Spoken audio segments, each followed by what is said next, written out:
salas e tal. Eu vou apontar o dedo, né? Vamos lá. Eu posso conversar? Vocês nunca na hora de falar. Um lado e do outro. Ela não foi pra nenhum dos dois lados.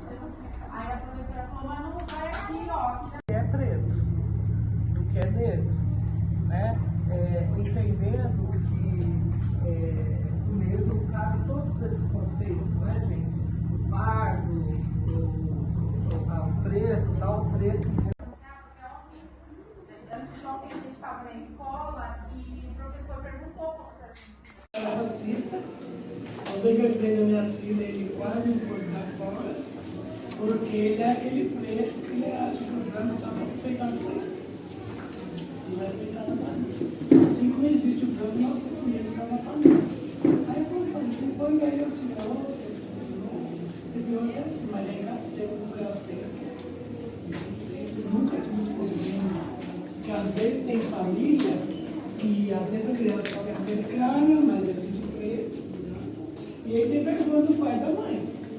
É a falta de diálogo, de conversar.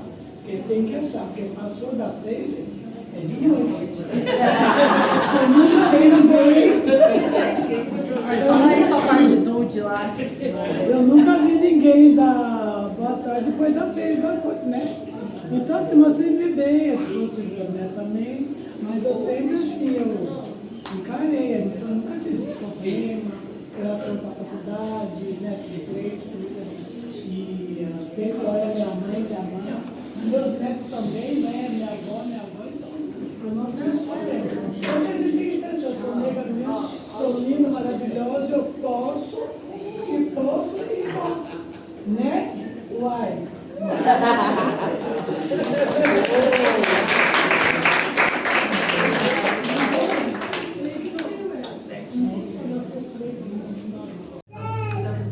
Precisamos estar ali contando as nossas histórias, levando as nossas metodologias, as nossas narrativas para lá. Então ainda é um lugar assim, eu entendo, né, que a academia tem esse lugar de prestígio, mas eu sou militante, assim, eu só vou para a academia para cumprir uma tarefa militante, que no caso foi imprimir na academia quais são as narrativas do bem viver para as mulheres negras. Então foi isso que eu fui estudar no curso de Ciências Culturais, na USP, e eu faço isso a partir da marcha de 2015 das mulheres negras. Então, em 2014, essa marcha, aqui na Zona Leste, foi muito impulsionada pela Kika de Becém, que é uma militante histórica da cidade de Tiradentes. Então, inclusive é uma das fundadoras do Riachete, veio no Ilobá, é uma mulher de uma trajetória militante. E antes disso eu já era. Aí a gente vai. Quem puder me ajudar, Sabrina, você é boa nisso, vem aqui. Sassá, salva nós. Fica com uma, eu fico com a outra, e aí você marca a questão da votação. Saúde das mulheres negras. Então, proposta 1. Tem mais uma? Acesso a serviços de saúde de qualidade e tratamento de doenças que afetam principalmente mulheres negras. E aqui eu acho que vale fazer um adendo, que eu não sei se é de conhecimento de todos, né? Mas na hora que as meninas falaram da anemia falciforme, é porque ela atinge, eu não sei se é só ou se é mais a população negra, né? Por isso que a gente deu esse mensagem. Não é só. É só. É mais. É mais. Ah, tem compressão arterial, anemia Aqui câncer de mama, falciforme, doença cardíaca, lúpus, mioma. são doenças que afetam mais a população negra. Então, por isso que aquela hora teve até um recorte, né, assim, falando sobre essa questão. Então, a primeira é pensar tratamentos de qualidade que afetam principalmente as mulheres negras, além de campanhas de prevenção e tratamento de doenças crônicas. Ainda dentro da questão saúde, planejamento familiar e acesso a métodos contraceptivos seguro e eficaz, educação sobre saúde reprodutiva e direitos sexuais desde a adolescência. Aqui é um caso, né, a gente está vendo aí, como chama, Lu, minha parceira? Da injeção lá, do chip, O informal. em Planalto, né? Eu e a Lu, a gente é assistente social no SPVV, né? E a gente percebe, a gente tem discutido muito essa questão que parece que agora é só sair colocando chip nas meninas todas. Né? E se a gente for olhar a história do nosso país, a gente sabe que existe uma questão de uma política de embranquecimento, né? De castração mesmo das mulheres negras, né? Isso não é de hoje. Então acho que a gente tem que ficar atento, porque, beleza, né, para as menininhas adolescentes estão tendo filho, mas peraí, a gente ficou sabendo até de uma campanha que uma UBS fez, um determinado... Uma liberação que fizeram, né, dentro de uma UBS para as adolescentes de baixa renda, livremente Todo mundo colocando colocar Planalto, a partir tipo, de 12 anos, então colocando. Fecha uma bomba de hormônio, né? Sem ter um acompanhamento, sem trabalhar a parte da educação. Não, é só sair. E a gente sabe o quanto que isso tem a ver com a questão de higienização, essa é a palavra, né? Da população preta. Então a gente tem que ficar atento. Então, para a questão da saúde, a gente vem com essas duas. A gente pode ou falar, essa é importante, essa tal. Porque todas são importantes, né, gente? Todas que a gente vai ler. Eu até incluiria na parte da pauta da saúde, pensando na questão do cuidado com a mulher madura, pós-40, porque é algo que eu tenho vivenciado. Eu acho que outras mulheres também, na questão da perimenopausa, né, ao climatério. Então, não tem uma atenção voltada, uma política pública voltada para as mulheres negras, e especialmente na saúde pública. Porque, por exemplo, eu estou passando por esse processo, né? As pessoas que me acompanham e que me conhecem, está ali do meu lado, sabem a dificuldade, o quão violento tem sido, para mim, para o meu corpo, lidar com a questão da menopausa, sudorose excessiva, o calorão. Como é que a gente lida, porque a gente tem uma educação anterior a isso para poder entender quando o corpo muda, quando a gente chega nessa fase. E não é igual, porque às vezes a mulher fala, eu passei por isso, tive calorão, mas eu não tive sudorose. Nós não somos iguais. Somos pretos, mas não somos iguais. Todo preto é parecido, mas não é igual. Entendeu? Então, acho que isso também na saúde era legal pensar. Não sei como a gente coloca, mas acho que era legal também dar uma pauta, né? Essa questão. O cuidado com as mulheres mais.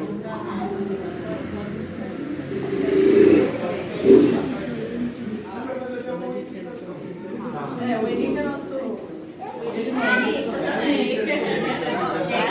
E a Lina também, né? A Lina nem falou, gente. A Lina chegou depois, nossa parceira, ela que nos. Ela que fizeram a parte toda da inscrição, porque isso aqui foi. A gente teve que se inscrever, né? Todo o documento e tal. E a Lina e o Henrique que ficaram mais nesse corre. Quer falar, meu amor? Se apresente.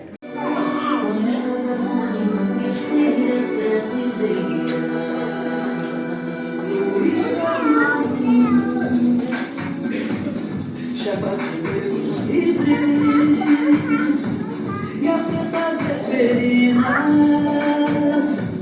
exemplo de heroína, a Torre de Palmares, soberana quilombola que viva no Pará, negra xinga de Angola. As trincheiras, quando as anônimas guerreiras brasileiras, África é com as trincheiras, quando as anônimas guerreiras brasileiras.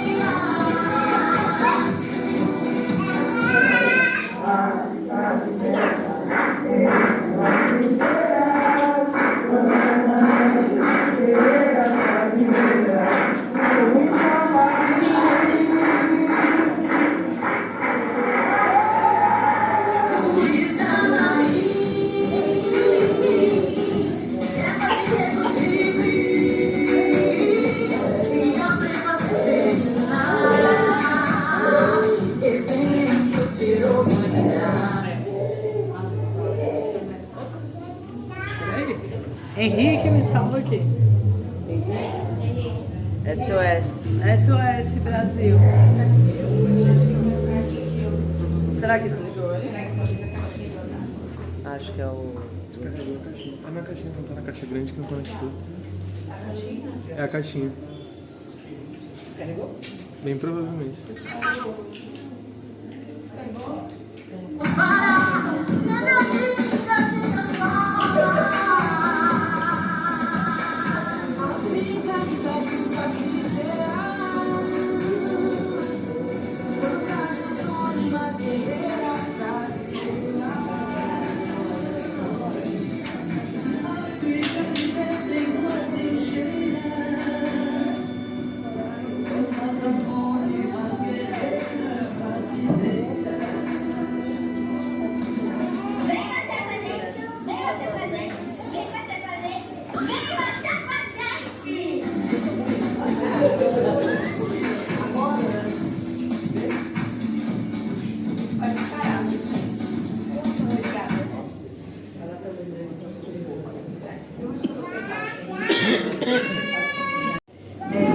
Eu sou Juliana Gonçalves, eu sou jornalista, sou militante do movimento negro. Me formei politicamente nesse ambiente de conferências, lá na primeira conferência do primeiro governo Lula. Eu já participava da Conferência da Mulher, da Conferência da Promoção da Igualdade Racial. Então eu saúdo muito essa possibilidade de estar aqui construindo, né, dessa forma paralela também esse acúmulo para a Conferência das Mulheres, porque isso também tem muito a ver com a minha trajetória política. Eu sou mestre em filosofia pela USP, algo recente, né, da universidade. Gente, obrigada, meu amor. Aí, então, na parte da saúde foi isso. Proposta 2, pensando na cultura. Criar um memorial ou uma exposição que destaque a vida e obra de mulheres negras importantes na cidade de São Paulo, que celebre e preserve as suas contribuições para a história e a cultura. Tá? Proposta 3, que tem 3 propostas. E a educação, né, que é a maior demanda mesmo, que é identificação de estratégia e implantação de programas para diminuir o analfabetismo entre as mulheres negras, uma vez tem um dos dados aí que mostra, né, que a mulher negra, eu não sei se a Jéssica tem alguma informação, você trabalha com educação de adultos, né, mas a gente Mas, obviamente, na educação de jovens e adultos, pelo menos na prefeitura, a maioria dos estudantes são mulheres, e mulheres negras. Sim. Não precisa nem de pesquisa, né? Ela veio lá na sala de aula, né? Você já identifica. Então é pensar aí alguma estratégia, né, de algum programa que possa diminuir esse número. E quando a gente pensa assim, eu fico muito assustada. Eu fui atender uma mãe que tem 30 e poucos anos, que mora numa travessa da Bela Tavares e que ela não é alfabetizada. Né? Tanto que a gente percebeu, uma vez mandei uma mensagem para ela, ela demorou para responder. E aí quando ela respondeu em áudio, ela falou, porque eu tive que esperar minha irmã chegar para me ajudar. E aí a gente percebeu então que ela não sabia ler, e a partir de então a gente manda áudio para ela, né? Mas é muito triste de ver uma jovem de 30 e poucos anos, né, que tem 4 filhos e que não está aqui perto da gente, né? A gente não está falando daquela senhorinha lá, não, a gente está falando de uma menina que está próximo a nós, então a importância disso. Outra coisa é desenvolvimento de programas de educação que sejam culturalmente relevantes e eficazes para que as mulheres negras desde a infância se reconheçam nesses espaços educacionais. Né? Então, eu acho que um pouco daquilo que a Tati traz da filha dela é isso, né? Será que só a lei está dando conta? Será que só o currículo antirracista está dando conta?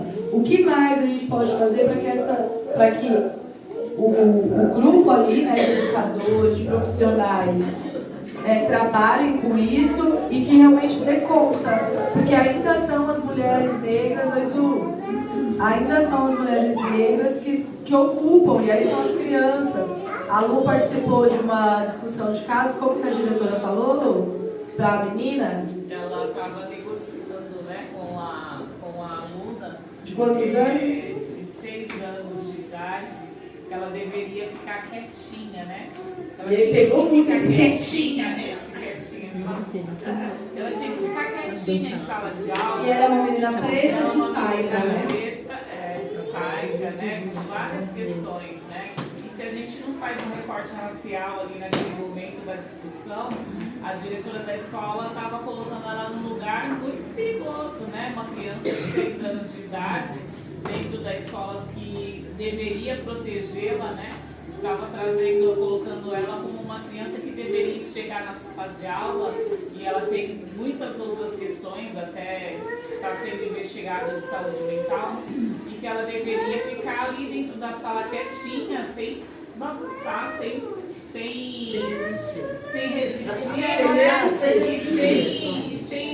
desorganizar ali os outros alunos, a professora, né? Então ela entrou na discussão de casa pedindo ajuda para nós, para que a gente pudesse ajudá-la a conter a criança de 6 anos. E aí isso é muito perigoso, né, gente? Pensando. Exatamente. Também tive vontade, porque a Titinha tá falando assim, de hoje essas coisas aconteceram, e ia lá bater nela. Vontade não faltou. E daí já falei, ai, pelo amor de Deus, me ajuda. Teve a gerente do site quase fez isso. A gente falou que era online a discussão, senão ela tinha voado na diretora. Mas, ó, pensando até no que a Mineia falou também, mas agora na educação, outra proposta também é criar um programa para mulheres negras com mais idade que desejam iniciar ou continuar sua educação. Talvez nessa primeira, Henrique, a gente consiga juntar com essa terceira aqui, porque eu acho que está meio semelhante, né? E aí continuar sua educação ou desenvolver habilidades profissionais. Que aí eu acho que até o que a Ju traz na fala dela, quando a gente pensa nessa questão do empreendedorismo, né? Se a gente for olhar, as mulheres negras, elas são empreendedoras desde o período da escravidão, pós-escravidão, ali com as cantuteiras, né? Aquelas mulheres que faziam esse movimento mesmo de até de comprar, né, a liberdade de vários irmãos ali. E hoje em dia são essas mulheres que fazem o tal do morango do amor. Né? A gente pode deixar de falar dele no nosso encontro. Mas são essas quituteiras, que são essas mulheres negras que estão na periferia, né, que fazem unha, que fazem cabelo, que fazem, né, as suas culinárias, que fazem as suas faxinas, as suas diárias. Né? Então, como que a gente, de alguma forma, até a escola para avaliar se aquele adulto precisa de óculos. Se ele precisa de óculos, por que não receber o óculos, né? Sei lá, o posto de saúde vá até a escola no período noturno para que essas mulheres possam fazer exames, né? Então, eu acho que é um caminho assim que falta muito, pelo menos na Prefeitura de São Paulo não tem nada. Imagina o estado também não. Arrasou, Jéssica. Você conseguiu marcar? Não faz. A gente tem que estar junto, porque senão fica só agora da educação, só agora da cultura, só da assistência, só... E aí a gente não tem força, porque vai menos de pessoas para a rua. Então é como que a gente se organiza. Para vocês não dispersar, que já está dispersando, a gente precisa, ô dona Ruth, a gente precisa... Eu sempre estou chamando de dona Ruth do ator.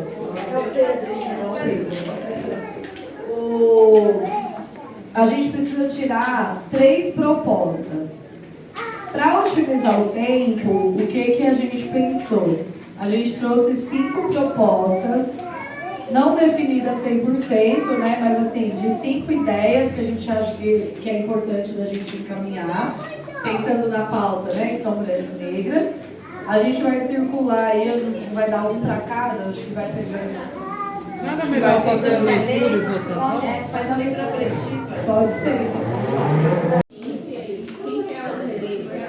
Aí a gente vai. Quem puder me ajudar, Sabrina, você é boa nisso, vem aqui. Sassá, salva nós.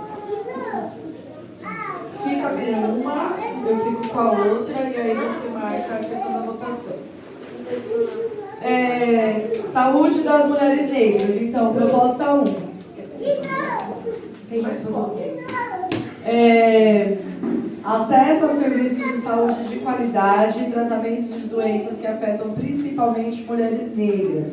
E aqui eu acho que vale fazer um adendo, que eu não sei se é de conhecimento de todos, né? Mas na hora que as meninas falaram da anemia falciforme, é porque ela atinge Eu não sei se é só ou se é mais a população negra, né? Por isso que a gente deu esse destaque. Não é só. É só. É mais. É mais. Ah, tem compressão arterial, anemia Aqui, câncer de mama, falciforme, doença lúpus, cardíaca, mioma. são doenças que afetam mais a população negra. Então, por isso que aquela hora teve até um recorte, né, assim, falando sobre essa questão.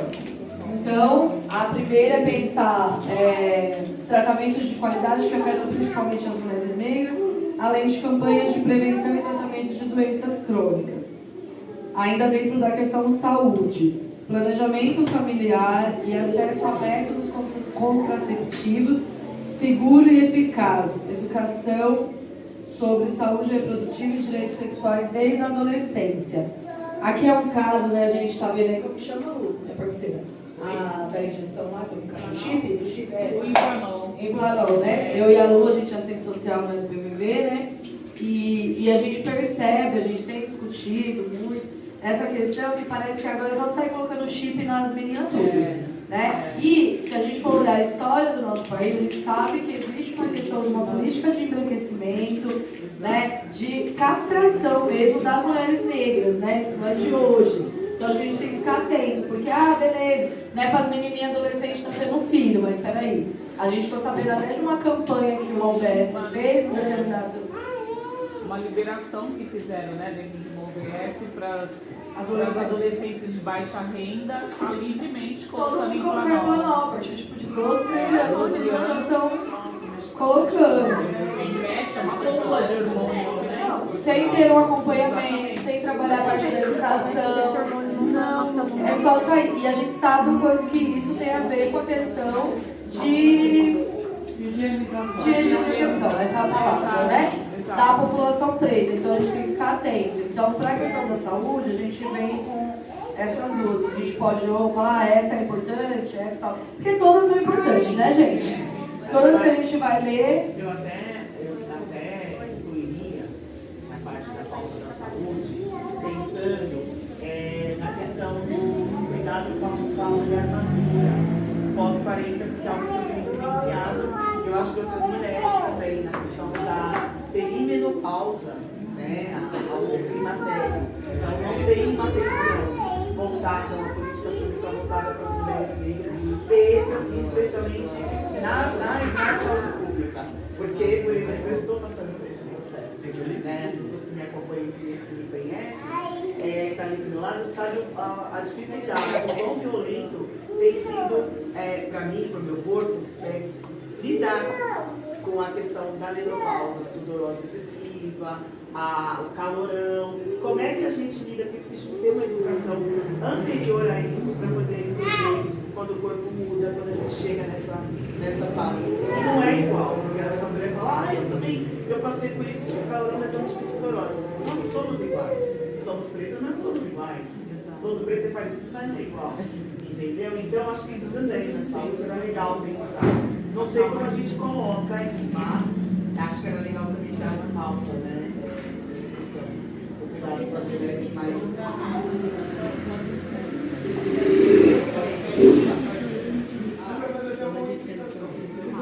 O Henrique é nosso. Ele não a Lina também. A Lina nem falou, a gente chegou depois, nossa parceira, ela que na mídia. Fizeram a parte toda da inscrição, porque isso aqui foi. A gente teve que se inscrever, né? Todo o documento e tal. E a Lika e o Henrique têm que ficar mais nesse corre. Quer falar, meu amor? Se apresente. E apresentaram o espetáculo, o documentário aqui está daquele lindo, com os jovens aí e tal, mas. Fala aí. Licença de direção, a gente colocou essa permanência como algo Contínuo. a permanência, né? Eu acho que essa questão da política pública de permanência, enfim, não funciona para nenhum dos meses, né? Porque aí assim, tem a cota, mas e aí tem a bolsa, mas não tem nada. Fica meio solto, né? Tem a bolsa, você se vira com essa bolsa e resolve, né? Não tem essa questão global de entender a permanência. Por exemplo, a gente sempre trabalhou com muitas mulheres vítimas de violência doméstica, né? a violência física que ela é mais gritante, às vezes ela também bate na porta da escola.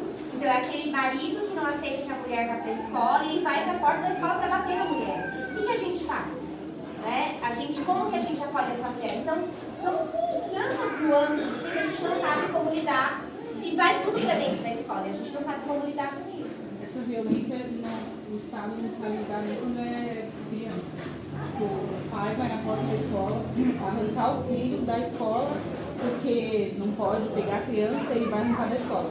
A mãe não entrega, então ele vai arrancar da escola. Isso existe até quando é com criança, o Estado não sabe lidar. Mas na maioria dos casos, no dia seguinte, na semana seguinte, a criança está lá. Aquele adulto não volta. É verdade. Ele não volta para a escola. Um horário diferenciado para pensar nesse adulto estar na escola, né? Para essa mulher estar na escola.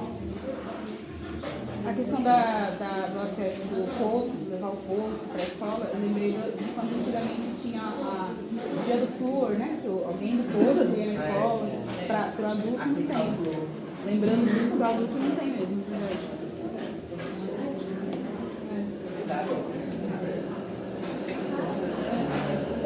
Gente, agora eu vou só continuar aqui a leitura, porque a Maria tem uma parte e ela precisa ir embora, e a Sá também, então vamos aí. Agora a quarta proposta é a divisão do trabalho e da desigualdade salarial. E aí está fazendo o que a Ju trouxe também, é uma coisa que a gente tem que continuar. Então, nesse primeiro momento, a gente assim roda, deixa eu diminuir um pouquinho.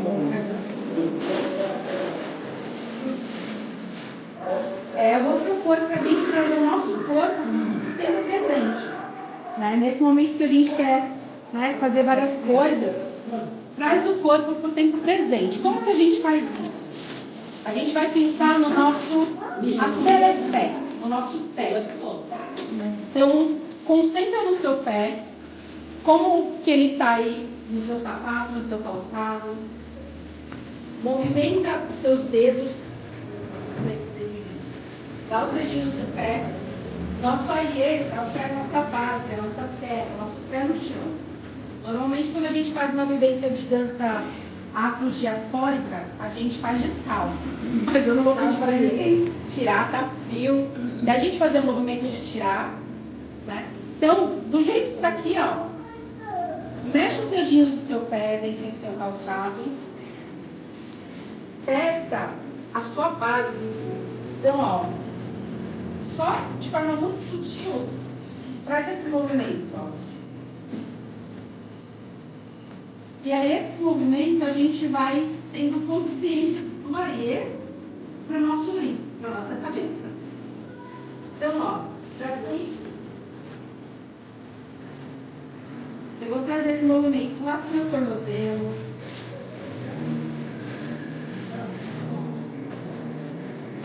Posso colocar o peso num pé só e movimentar um tornozelo. Mexe para um lado, mexe para o outro. Troca o apoio. A gente passou aí pelo menos 2 horas sentadas aí. Então é bom a gente ter esse movimento de firmar o nosso pé no chão. Traz o apoio novamente para as 2 pernas e a gente vai trazer, ó, esse desequilíbrio para o nosso joelho. Isso.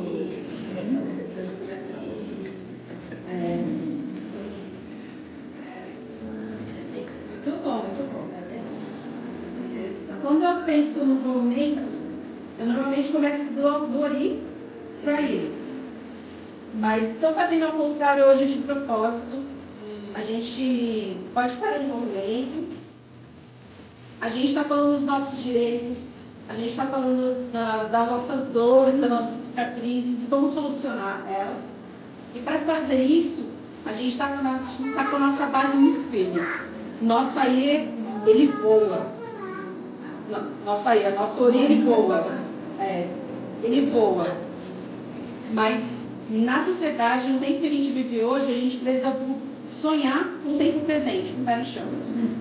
Então, aqui, desse movimento que a gente fez no joelho, A gente vai subir para o quadril.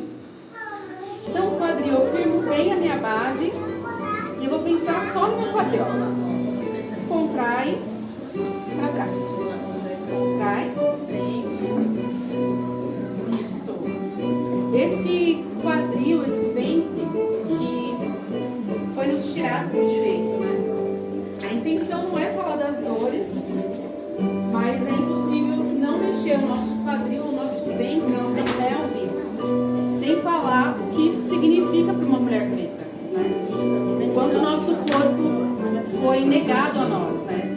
Primeiro hipersexualizado, o nosso ventre ele serviu de mercado, mas sem falar das dores, o nosso... Eu me chamo Maibi, sou de Aracaju, do Bacaquerê mesmo, irmã.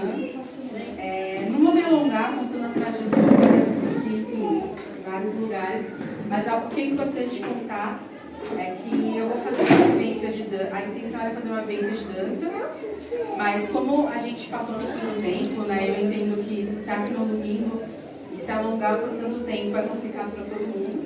Eu imagino que a gente deixou vários compromissos, várias tarefas de domingo aí para deixar, então eu vou tentar também diminuir essa vivência de dança. E o que é importante falar é que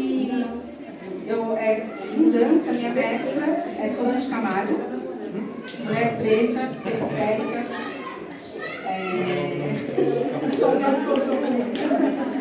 mulher preta, periférica, e que a fala de cada uma de vocês me atravessa.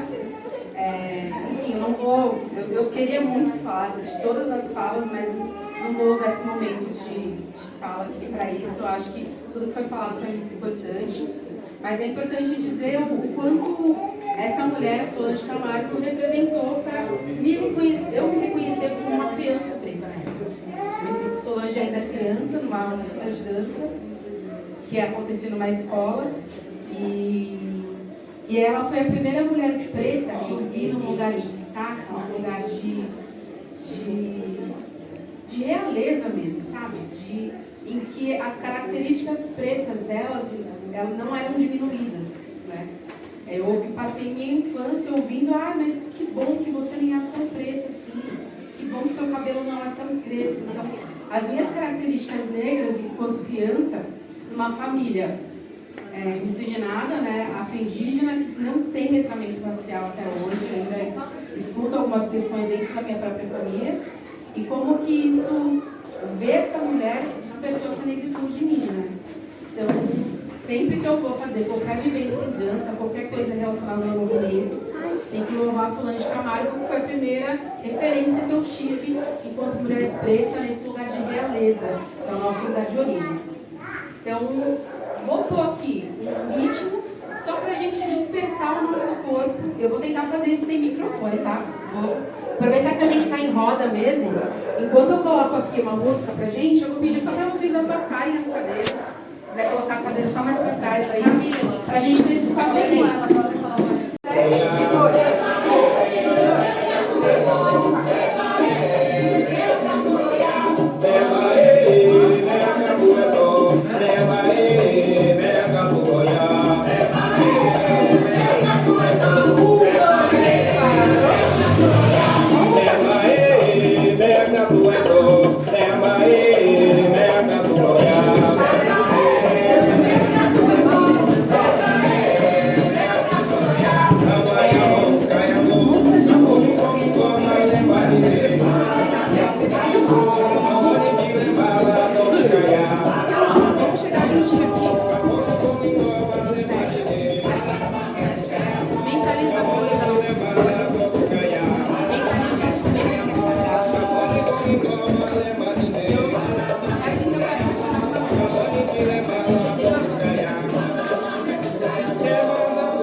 Peraí.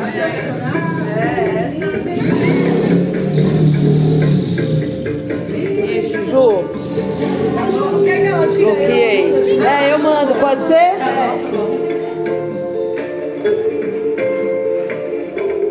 Agora eu. A criação positiva. Pré-conferência livre de políticas para as mulheres no tema combate ao racismo. Vocês autorizam o uso de imagem para divulgação do YouTube? Sim! Viva a Conferência Livre de Combate ao Racismo! Viva a Conferência Livre de Combate ao Racismo! Viva a luta das mulheres negras! Viva a luta das mulheres negras! Barulho, barulho, barulho!